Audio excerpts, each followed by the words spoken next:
As we step up to this next picture, it comes to us from Cape Town, South Africa. There's no question this has got to be one of the most moving moments in the presentation of the Passion Play. And there are so many emotions, right? You come into the opening scene, it's the triumphal entry into Jerusalem. Hosanna! Hosanna! Blessed is he who comes in the name of the Lord. You've got the confusion that must have come with all of those announcements Jesus made at the Last Supper. You've got the Garden of Gethsemane, the scourging, the suffering, the cross. Finally, you're to the end of the suffering, but the agony remains right here in this scene.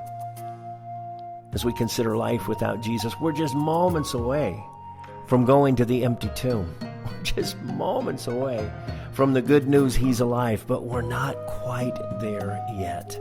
This is just a piece of the story.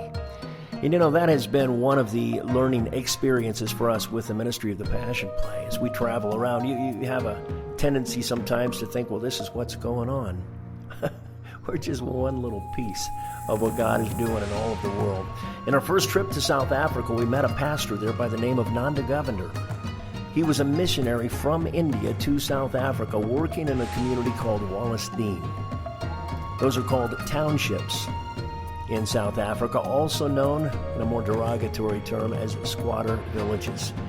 Places where the government has tried to provide a space for immigrants that have come in from the northern part of the continent of Africa, all coming to South Africa and Cape Town in particular, believing that they will be able to make a life for themselves, and the resources are there for them.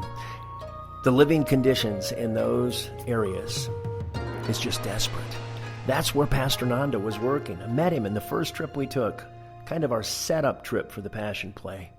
Told him, we'll be back, Pastor. We're bringing a group. Hope you can come and see the Passion Play. Well, when we got back, and I called Pastor Nanda, telling him, in fact, we'd returned, he said, Stan, can I be frank with you?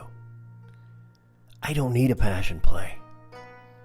He said, my tent has been up for 3 years, and the seams are coming apart. If I lose my tent and I can't occupy the space the government's given us, those 600 kids that we feed every single day won't have anything. Can you help us? When he said that, I didn't have an idea what he might have in mind. In fact, what he wanted to do was build a more permanent structure. We had 32 friends who had traveled with us from the United States. All of them had brought souvenir money. We were going to go home with some memories of South Africa. What we went home with was so much richer than we first imagined. We took an offering. We were able to buy not only the lumber that was needed to make a frame for a pole barn, but we were able to buy the sheeting that would go over top of that. I called home to our church and said, Pastor Tom, we've got an opportunity here. Could you guys send a little extra cash? We could buy the trusses and have this thing done by the time we come back home. In fact, the church sent the money. We were setting the very first truss, and as the first truss went up, the wind started to blow, and in fact, the tent right next door split from the top to the bottom. The seams came undone. At the bottom of that seam where it was torn, it had a sign on the side of the building. It said, with God, all things are possible. Indeed, they are. And guys, that little pole barn that we got to build that became that church feeding 600 children a day has been replicated now across the continent of Africa, and it continues to feed thousands each and every day.